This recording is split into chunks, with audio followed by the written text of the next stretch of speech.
بسم اللہ الرحمن الرحیم۔ السلام علیکم عزیز طلباء و طالبات۔ آج کا ہمارا یہ لیکچر حصہ غزل پہ ہے۔ غزل میں ہمارے آج کے شاعر ہیں مرزا غالب۔ عزیز طلباء، اردو شاعری میں مرزا غالب کو جیسے اس کائنات میں سورج کی ایک حیثیت ہے، مرزا غالب کا بھی شاعری میں یہی مقام اور مرتبہ ہے۔ اگر ایک پلڑے میں اردو ادب کے تمام شاعر رکھے جائیں اور دوسرے پلڑے میں مرزا غالب کو رکھا جائے تو عزیز طلباء، شاعری میں مرزا غالب کا پلڑا بھاری ہے۔ مرزا غالب آپ 19ویں صدی کے بڑے شاعروں میں سے ایک شاعر۔ علامہ اقبال رحمۃ اللہ علیہ، آپ 20ویں صدی کے بڑے شاعر، اور جبکہ خواجہ میر درد آپ 18ویں صدی کے بڑے شاعر ہیں۔ یہ بات تسلیم شدہ ہے کہ 19ویں صدی کا بڑا شاعر مرزا غالب ہے۔ آپ کا پورا نام مرزا اسد اللہ خان غالب ہے۔ غالب آپ کا تخلص ہے اور اسد اللہ آپ کا نام ہے۔ شروع میں کچھ جگہ پہ آپ نے اپنے نام کو بطور اسد کو تخلص کے طور پہ استعمال کیا ہے، مگر بہت جلد آپ نے غالب کا تخلص استعمال کرنا شروع کیا اور یہی آپ کی وجہ شہرت ہے۔ غالب کا ایک خاص انداز ہے، وہ یہ، آپ باقی تمام شعراء کی طرح آپ نے ایک دوسرے شاعروں کی جو ہے نا وہ کاپی پیسٹ نہیں کیا، ان کے وزن نہیں لیے، بلکہ آپ نے اردو ادب میں نئے نئے تجربے کیے، نئی نئی راہیں کھولیں، اور جس کی وجہ سے آپ استاذ الاساتذہ شعراء میں شامل ہیں۔ آپ کے شاگردوں میں مولانا الطاف حسین حالی کا نام ہے، نواب مصطفیٰ خان کا نام، اور بڑے شعراء آپ کے طلباء میں شامل ہیں۔ عزیز طلباء، مرزا غالب کو سمجھنے کے لیے تھوڑی غور و فکر کی ضرورت ہے۔ آپ نے عام لہجے میں بات نہیں کی، آپ نے اردو کے لہجے میں بات کی ہے، آپ نے اردو کے خاص لہجے میں بات کی ہے، جس کے لیے آپ کی بات کو سمجھنے کے لیے ہمیں اردو کے مقام اور مرتبے کے قریب آنا پڑتا ہے۔ آپ کے سلیبس میں مرزا غالب کی جو دونوں غزلیں ہیں بڑی پائے کی غزلیں ہیں۔ آج ہم پڑھیں گے مرزا غالب کی پہلی غزل۔ تمام طلباء آپ اپنی کتابیں، اپنے یونیک نوٹس اوپن کریں۔ اب ہم شروع کرتے ہیں مرزا غالب کی پہلی غزل کو۔ عزیز طلباء، مرزا غالب کی پہلی غزل کا یہ پہلا شعر، آپ اپنی غزل کے پہلے شعر میں کہتے ہیں، بس کہ دشوار ہے ہر کام کا آسان ہونا۔ بس کہ دشوار ہے ہر کام کا آسان ہونا۔ آپ کہتے ہیں کہ ہر کام کا آسان ہونا دشوار ہے، مشکل ہے، کہ سارے کام جو ہیں یہ آسان نہیں ہوتے۔ بس کہ دشوار ہے، مشکل ہے ہر کام کا آسان ہونا، ہر کام کا آسان ہو جانا یہ مشکل ہے، آدمی کو بھی میسر نہیں انسان ہونا۔ کہتے ہیں کہ آدمی، اس کو بھی انسان ہونا میسر نہیں ہے۔ آدمی ہونا کوئی کمال نہیں ہے، انسان ہونا کمال ہے۔ انسانیت کے مقام تک پہنچنا یہ انسان کی معراج ہے۔ تو آپ کہتے ہیں آدمی کو بھی میسر نہیں انسان ہونا، ایسے ہی ہر کام کا آسان ہونا یہ مشکل ہے، جیسے ہر آدمی کا انسان ہونا ناممکن ہے، ویسے ہی آپ یہ کہتے ہیں۔ گویا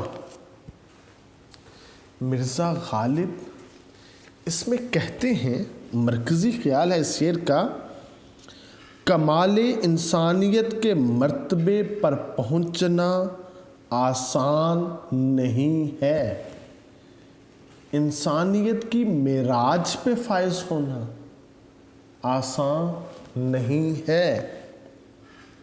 تو کیا ہے؟ انسان تو سبھی ہیں، آدمی تو سبھی ہیں، مگر اخلاق کردار کی پاکیزیوں سے خالی ہے۔ جو صاحب اخلاق ہوگا، جو صاحب کردار ہوگا، وہ انسان ہوگا، باقی سب صرف آدمی ہوں گے کہ یہ آدم کی اولاد ہیں۔ وہ کون سی ایسی وجہ ہے جس وجہ سے انسان کو باقی تمام مخلوقات سے جدا کیا گیا، بلند مقام اور مرتبہ دیا گیا؟ باقی تمام کی تمام مخلوقات ہیچ ہو گئیں اور انسان دیکھتے ہی دیکھتے اشرف المخلوقات، خدا کا خلیفہ، نائب خدا کا مرتبہ پا گیا۔ اگر وہ دیکھتے ہیں تو وہ اس سوال کا جواب ہے جو فرشتوں نے اللہ رب العزت سے کیا تھا کہ اے خدا، تو اس کو پیدا کر رہا ہے جو زمین میں خون ریزیاں کرے گا، فتنہ و فساد برپا کرے گا۔ تو اللہ رب العزت نے کہا تھا جو میں جانتا ہوں وہ تم نہیں جانتے۔ تو غالب کا یہ جو پہلا شعر ہے یہ ہمیں بہت ساری چیزوں میں غور و فکر کرنے کی دعوت دیتا ہے۔ پہلا مصرع آپ کہتے ہیں بس کہ دشوار ہے، فیصلہ ہو گیا، مشکل ہے۔ ہر کام کا آسان ہونا، ہر کام آسان نہیں ہے، یہ ایک حقیقت ہے۔ حالانکہ اگر ہم اس دنیا میں، اس کائنات میں غور و فکر کرتے ہیں تو ہم دیکھتے ہیں یہ دنیا کرنے کی جگہ ہے، دارالعمل ہے۔ انسان کے سامنے پوری کائنات مسخر ہے، یہ تسخیر کائنات کر سکتا ہے۔ اللہ نے اس کو استعداد، طاقت، قوت سب کچھ دے دیا اور کائنات کو اس کے سامنے مسخر کر دیا۔ جیسا چاہے تم میری کائنات میں تغیر، تبدیلیاں کر سکتے ہو۔ اب کائنات مسخر ہے، تسخیر کائنات کی ساری طاقتیں انسان کے پاس ہیں اور دنیا دارالعمل ہے، کام کرنے کی جگہ ہے۔ اس کے باوجود غالب جیسا شاعر کہتا ہے کہ ہر کام کا آسان ہونا ناممکن ہے، ایسا نہیں ہو سکتا۔ اور اپنی بات کے موقف میں بڑی خوبصورت اگزامپل دیتے ہیں، کہتے ہیں جیسے آدمی کو بھی انسان ہونا میسر نہیں ہے، ایسے ہی ہر کام کو آسان ہونا یہ میسر نہیں ہے۔ جیسا کہ کہا گیا ہے فرشتوں سے بہتر ہے انسان بننا، فرشتوں سے بہتر ہے انسان بننا، مگر اس میں لگتی ہے محنت زیادہ، اس میں محنت زیادہ لگتی ہے۔ اگر کوئی شخص انسان بن جائے، انسانیت کے مرتبے پہ فائز ہو جائے، وہ فرشتوں سے افضل ہو جاتا ہے، وہ فرشتوں سے برتر ہو جاتا ہے۔ مقام انسانیت پہ پہنچنے میں اسے سالوں کی محنت اور ریاضت درکار ہے، اور مقام انسان سے نیچے گرنے میں صرف ایک لمحہ چاہیے۔ گویا انسانیت کے مرتبے پہ فائز ہونے کے لیے سالوں لگتے ہیں، اور مرتبہ انسانیت سے نیچے گرنے میں ایک لمحہ لگتا ہے۔ لہٰذا انسان ہونا مشکل ہے۔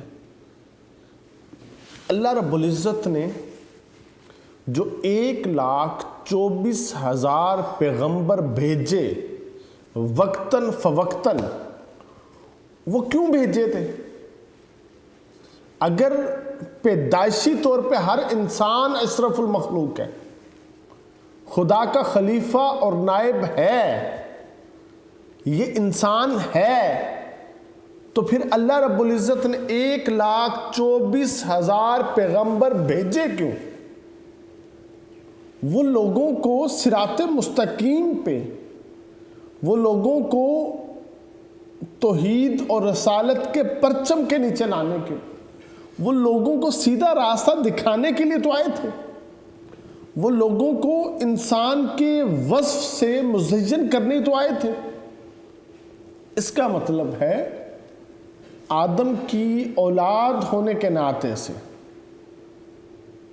2 ہاتھوں کا ہونا، 2 کانوں کا ہونا، 2 آنکھوں کا ہونا، 2 پاؤں کا ہونا، اور یہ چہرہ مہرہ، یہ وضاحت اور یہ بول چال سب میں ہے، مگر جو انبیاء کی نقش قدم پہ چلے گا، ان کی راہ پہ چلے گا، لوگوں کے لیے آسانیاں بانٹے گا، لوگوں کے لیے وہ فلاح اور بہبود کے کام کرے گا، اس کی زبان سے، اس کے ہاتھ سے سب محفوظ رہیں گے، جب وہ اعلیٰ اخلاق کا پیکر بنے گا، پھر وہ مقام انسان پہ فائز ہو جائے گا۔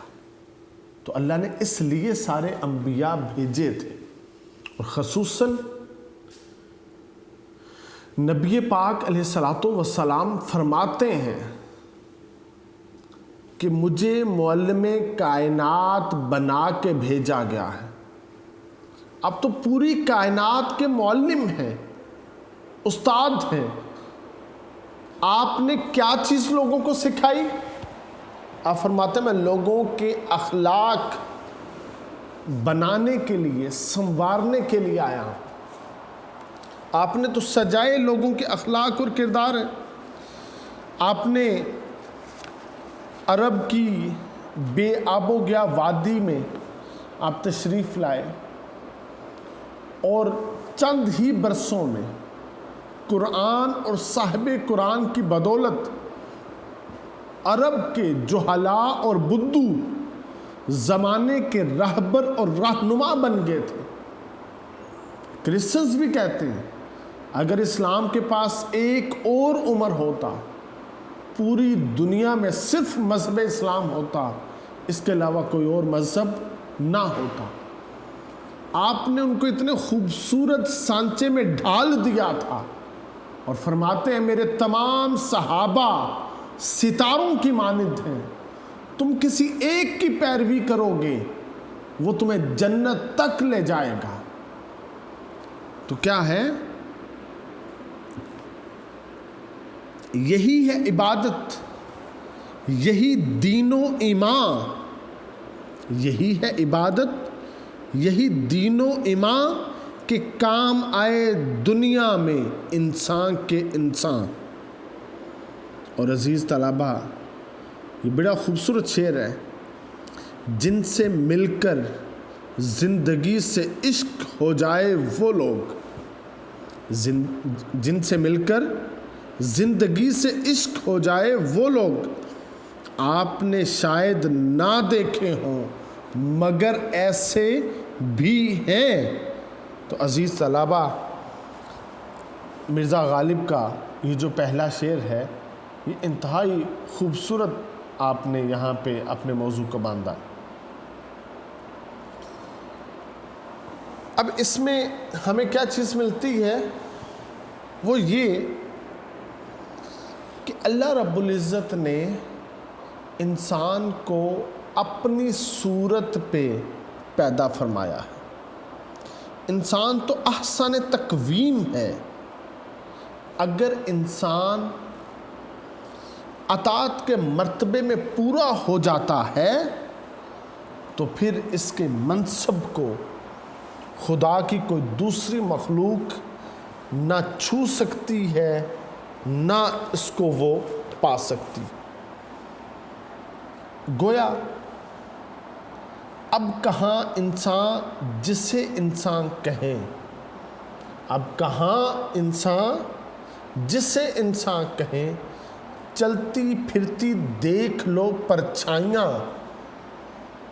تو غالب آدمی اور انسان میں جب فرق کرتے ہیں تو وہ آدمی کو بنی نو آدم کے لیے استعمال کرتے ہیں، جبکہ انسان اس شخص کو سمجھتے ہیں جس کے دل میں ہمدردی کا جذبہ ہو، جس کے دل میں درد مندی کا جذبہ ہو، جو صرف اپنے لیے نہ جیتا ہو بلکہ وہ شخص کیا ہے، وہ دوسروں کے لیے زندہ رہتا ہو۔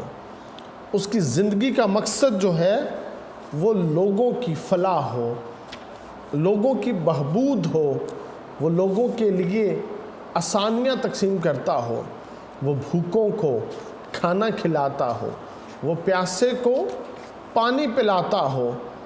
تو عزیز طلبہ، مختصراً یہ آج دنیا میں آدمیوں کی کثرت ہے، یہ جو آدمی ہیں یہ سائے ہیں جو چاروں طرف منڈلاتے ہیں۔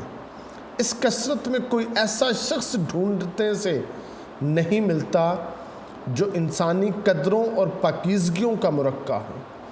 اس لیے ہر دور میں آدمیوں کی کثرت اور انسانوں کی قلت رہی ہے، کیونکہ آج ہم لوگ اپنے اخلاق، اپنے کردار کا ویسا نقشہ نمایاں کر رہے ہیں کہ اسلام تو خیر ایک بلند دستور زندگی ہے، اگر اس کے خال و خط عام انسانیت کے سامنے بھی پیش کیے جائیں تو انسانیت شرم کے مارے گردن جھکا لے گی۔ تو جو انسان کو یہاں پہ بھیجنے کا اور اس کی پیدا کرنے کا مقصد ہے وہ اس شعر سے بیٹا واضح ہو جاتا ہے۔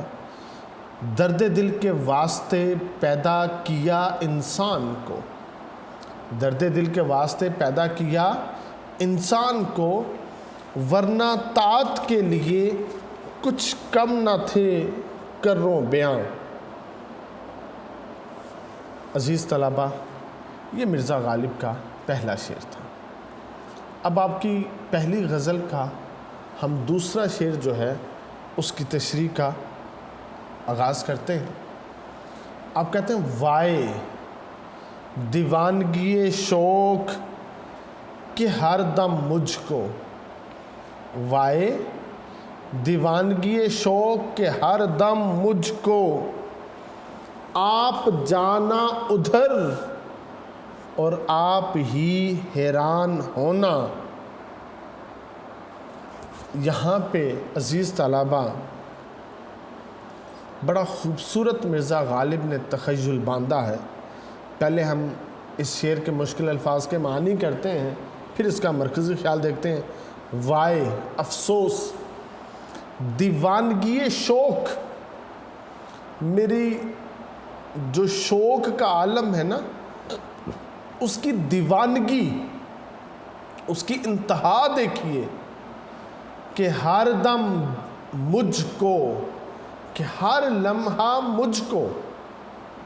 یہ دیوانگی شوق کا عالم ہے. آپ جانا ادھر کہ عاشق خود ادھر گیا ہے. ادھر سے مراد در محبوب ہے. عاشق خود ادھر گیا ہے اور آپ ہی حیران ہونا، اور عاشق خود حیران ہے کہ میں، اور یہاں پر عزیز طلبہ مرزا غالب اس شعر میں کہتے ہیں، مرکزی خیال ہے، شاعر اپنے شوق کی دیوانگی اور مجبوری کا حال بیان کر رہا ہے. یعنی جو عاشق کا شوق ملاقات ہے، یا عاشق کا جو شوق دید ہے، وہ دیوانگی کی حد تک پہنچ چکا ہے، جس کی وجہ سے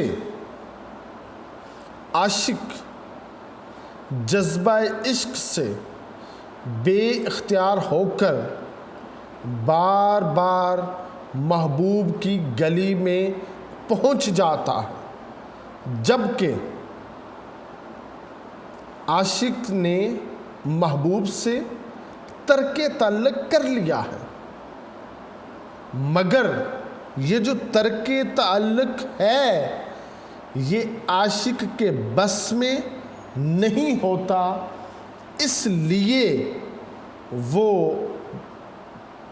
درگاہ محبوب پہ چلا جاتا ہے، پہنچ جاتا ہے. عزیز طلبہ، اس شعر کو سمجھنے کے لیے ہم ایک مفروضہ قائم کرتے ہیں تاکہ یہ بات صحیح طرح ہمیں سمجھ آ جائے. عاشق اور محبوب کی ملاقات ہوئی، ملاقات پہ جھگڑا ہوا، اور وہ جھگڑا جب اپنی انتہا کو پہنچا تو عاشق نے اپنی انا اور غیرت کے ہاتھوں مجبور ہو کے اپنے محبوب سے ترک تعلق کر لیا. جب جو انا ہے محبوب کی، وہ اس کی ذات پہ غالب آئی، اور جو محبت ہے یہ مغلوب ہوئی، تو عاشق نے کیا کیا؟ ترک تعلق کیا. اب جب ہجر اور فراق کا لمحہ آیا، یاد محبوب پھر سے اس کو تڑپانے لگی، تو اب عاشق پہ آہستہ آہستہ محبت غالب آئی، اور عاشق اس کی انا، اس کی خودی یہ مغلوب ہو گئی. جب یہ مغلوب ہو جاتی ہے تو پھر سے کیا ہوتا ہے کہ عاشق تڑپ کے عالم میں پہنچ جاتا، اور وہیں پہ دیوانگی کی کیفیات میں چور ہو کر یہ ننگے پاؤں در محبوب کی طرف مدہوشی میں چلنا شروع کر دیتا ہے۔ اب راستے کے کنکر پتھر شاعر کو وہ چبھن محسوس نہیں کرواتے، کیونکہ جو تڑپ کا جہان عاشق میں ہے اس کی وجہ سے جسم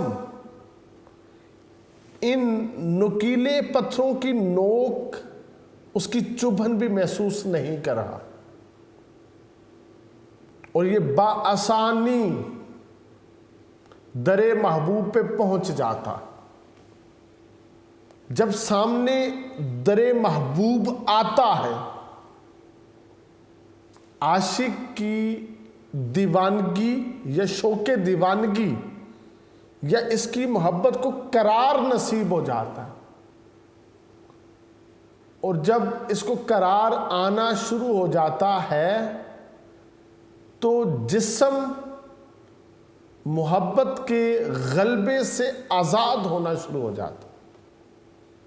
آہستہ آہستہ اس کے سارے حواس بحال ہو جاتے ہیں، اور جب حواس بحال ہوتے ہیں تو یہ اپنے آپ کو در محبوب پہ پاتا ہے، اور وہاں پہ کہتا ہے کہ میں، آپ جانا ادھر کہ میں، اور در محبوب پہ کیسے؟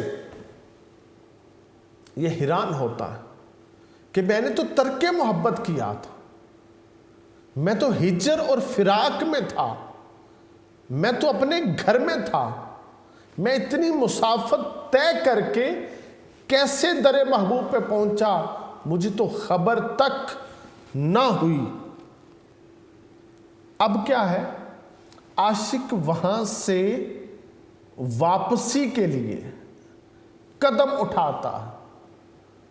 جب وہ قدم اٹھاتا ہے تو پاؤں میں جو پتھر کی نوکیں چبھی تھیں اس سے جو زخم پیدا ہوا تھا، اس زخم میں درد کی ٹیس اٹھی۔ جب اس نے دوسرا پاؤں اٹھایا تو درد کی ٹیس میں اور زیادہ اضافہ ہو گیا، جس کی وجہ سے وہ اور حیران ہوا کہ میں در محبوب پہ اتنی مشقت کے ساتھ کیسے پہنچ گیا، حالانکہ اس کیفیت میں تو مجھ سے ایک قدم بھی واپسی کا نہیں اٹھایا جا رہا۔ تو اس وجہ سے مرزا غالب نے یہاں پہ یہ موضوع باندھا ہے اور کہا ہے ہمیں اپنی دیوانگی پر بڑا افسوس ہے کہ ہم خود ہی وہاں جاتے ہیں اور وہاں پہنچ کے ہم حیران رہ جاتے ہیں کہ ہم یہاں کیوں اور کیسے چلے آئے۔ یہ شوق تھا کہ جنون تھا کہ تیرے کوچے میں، یہ شوق تھا کہ جنون تھا کہ تیرے کوچے میں، ہزار بار گئے ہم ہزار بار آئے۔ انسان جس کیفیت سے در محبوب پہ جاتا ہے وہ یہی ہے، سر کے بل جاؤں گا یا پاؤں کے بل جاؤں گا کوچے دلدار میں، کل جاؤں گا۔ تو وہ وہاں پہ بار بار در محبوب پہ جانا چاہتا ہے۔ تو عزیز طلبہ، یہ شعر کا مجازی رنگ ہے۔ اس مجازی رنگ کی وجہ سے شاعر کہتا ہے میرا محبوب سے ملاقات یا دیدار کا جو شوق ہے وہ دیوانگی کی حد کو پہنچ گیا، اور میں پاگلوں کی طرح جذبہ عشق سے بے اختیار ہو کر بار بار محبوب کی گلی میں جاتا ہوں کہ کہیں سے مجھے ایک جلوہ نظر آ جائے، اور جا کر اس حقیقت کا علم ہوتا ہے کہ کوچہ محبوب تک پہنچنا تو آسان ہے، مگر بزم محبوب تک پہنچنا، رخ محبوب کو دیکھنا یہ ممکن نہیں۔ تو میں حیران ہو کر اپنے دل سے یہ سوال کرتا ہوں کہ میں یہاں کیوں آیا؟ بار بار آنا اور ناکام رہنا اور صورتحال کو جانتے ہوئے پھر آنا شوق کے ہاتھوں، اور یہی حرکت اس کی جو نا وہ حیرانی کا باعث بھی ہے۔ گویا شاعر یہاں پہ وہ کہتا ہے،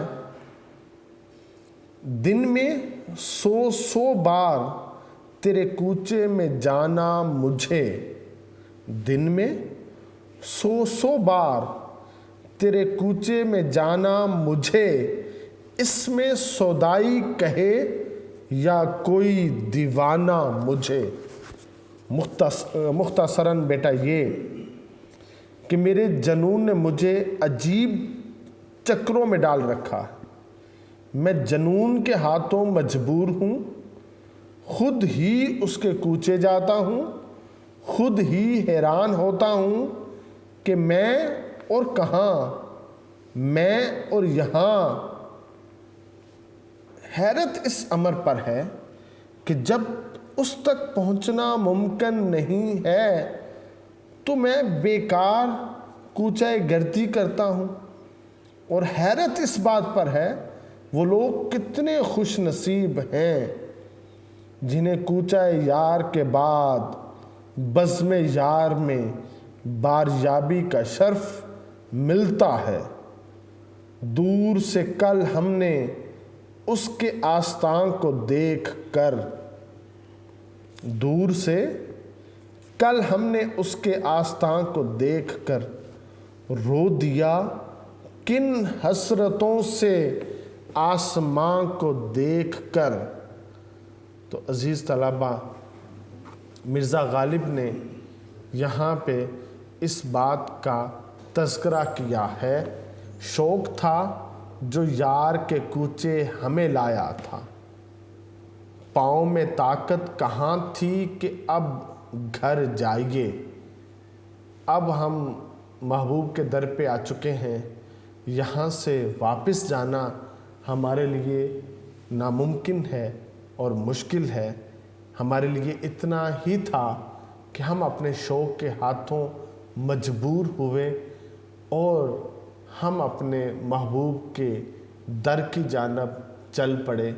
ہمارے پاس عزیز طلبہ اس میں بے شمار واقعات جو ہیں وہ موجود ہیں، عشق حقیقی کے اندر بھی اور عشق مجازی کے اندر بھی، کہ جب ایک انسان عشق کے ہاتھوں گرفتار ہو جاتا ہے تو اقبال بھی کہتے ہیں آج وہ ناممکن کو ممکن کر سکتا ہے، آج اس کے راستے میں کوئی رکاوٹ بن کے کھڑی نہیں ہو سکتی۔ گویا یہ عشق ایسی طاقت ہے جو آپ سے ہر ناممکن کام بھی باحسن و خوبی کروا سکتی ہے۔ تو عزیز طلبہ، مرزا غالب کے یہ دونوں بڑے خوبصورت شعر، بڑے عمدہ شعر، ان کو اچھی طرح یاد کیجئے گا۔ اللہ رب العزت آپ کو علم نافع عطا فرمائے۔ والسلام۔